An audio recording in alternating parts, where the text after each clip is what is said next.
Ah, les amoureux du football. Je crois que dégg ngeen dernier rebondissement Gianni Infantino président FIFA bàyyi na projet bi mu kër bëggoon créer entreprise FIFA Forward Enterprise pour créer entreprise boo xam ne day privatiser football mondial bi jël 20% jox ko Jared Kushner mooy goro bu góoru Donald Trump moo takk doomam Ivanka loolu la bëggoon gars bi waa UEFA tapé sur la table mu dellu ginnaaw malheureusement lii je crois le 9 juin 10 jours avant la coupe du monde defoon naa ci benn vidéo dinaa leen ko dugalal léegi après mu dugalee li ci Pascal malheureusement l'avenir m'a donné raison li ma doon jàmbat le 9 juin ak 10 jours avant la coupe du monde moom moo doon xew ni l'histoire m'a donné raison Pascal Boniface m'a donné raison ma bàyyi leen nag li ma waxoon le 9 juin passé après ma bàyyi leen nag ñaari vidéo Pascal Boniface ak vidéo bi expliqué projet bi Gianni Infantino bëggoon ak li tax mu bàyyi ko jaajëf ñu toog déglu ba xam. Capitalisme à outrance mu ngi bëgg a yàq football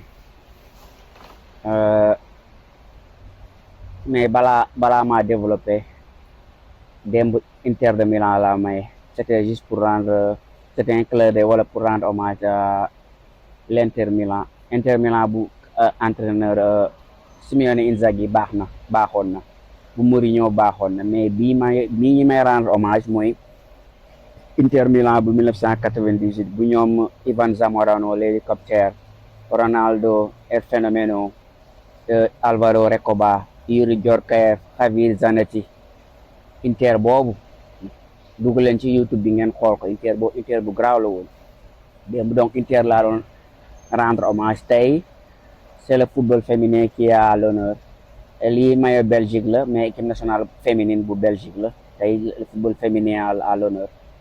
Ok, let's go back to our subject.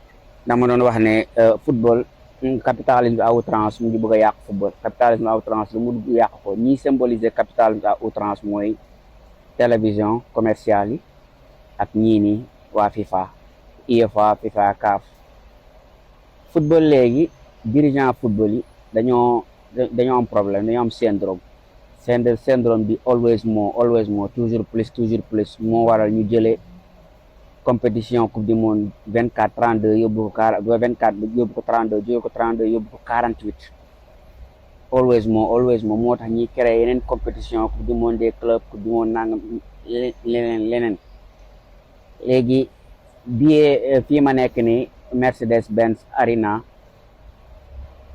am na ñu fa billet match coupe du monde yi ay $1000 yi gën a moins cher ay $1000 mooy 500,000 jëm kaw du ma ko fay loolu du ma ko fay léegi dirigeant football yi dañoo transformer football en produit de luxe mu mel ni dañ ko bëgg a transformer en sac à main Hermès wala sac à main Birkin dañ ko bëgg a transformer non seulement produit de luxe.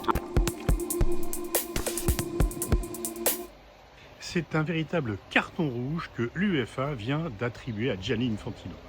En effet, dans un communiqué, l'instance européenne du football dit que si les plans de privatisation de la Coupe du Monde ne sont pas définitivement retirés, aucune équipe européenne ne participera aux prochaines Coupes du Monde, qu'elles soient féminines ou masculines. Et sans les équipes européennes qui ont le meilleur palmarès, qui sont les plus attractives, mais surtout qui retransmettent le plus, qui amènent le plus de financement également, eh bien, les Coupes du Monde n'auront plus le même sel et donc Infantino va être obligé de reculer par rapport à cela. Est-ce que des équipes européennes pourraient jouer cavalier seul? Non, parce qu'elles seraient exclues de l'UEFA et ne pourraient pas participer aux éliminatoires. Et donc même si une fédération européenne dirait « chaque fédération est une voix », permet aussi ce clientélisme, permet de pouvoir acheter les voix des fédérations les plus pauvres.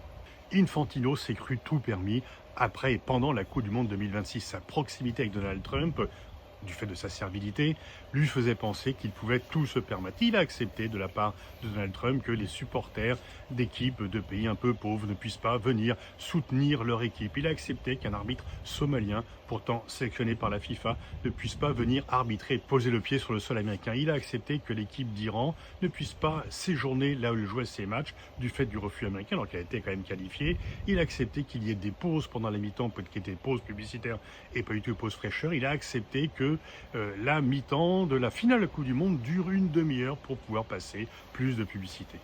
Et donc il se serait tout permis parce que en fait il répartissait un peu la manne, mais là vraiment c'est un coup d'arrêt parce qu'en fait il allait tuer le football. Si on pensait que l'argent était roi et que l'équité sportive était de moins en moins respectée, on ne parle même pas du carton rouge au joueur américain qui a été retiré, eh bien il y aurait une désaffection et Infantino était en train de tuer la poule aux œufs d'or en rendant le football moins attractif parce que plus vérolé par l'argent. Il a besoin Football mondial, on vous explique. Le 28 juillet, le journal britannique The Times révélait le pro de la FIFA. Gianni Infantino adressait un message fort contre la corruption. Mais, 9 ans plus tard, il présente un plan pour privatiser le football mondial. On vous explique. Le 28 juillet, le journal britannique The Times révélait le prochain projet du président de la FIFA. Une société chargée de gérer les activités commerciales et événementielles de l'association à but non lucratif. Appelée FIFA Forward Enterprise, FFE, elle affiche un objectif ambitieux, porter à 10 milliards de dollars le financement du développement du football dans les 4 prochaines années. Pour y parvenir, Gianni Infantino a pris une décision inédite qui renforce les accusations de corruption à son encontre. Il veut proposer une part de cette future société à des investisseurs privés. Le président de la FIFA veut lever 4,2 milliards de dollars en échange de 20% de la société, qui sera alors valorisée à 20 milliards.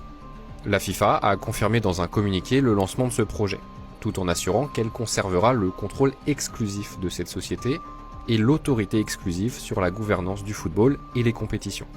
Elle a aussi avancé le nom d'un fonds d'investissement pour prendre la tête du groupe d'investisseurs de la FFE, Thrive Eternal. Here it is in the Oval Office in the White House. Can I keep it? For you. Et ce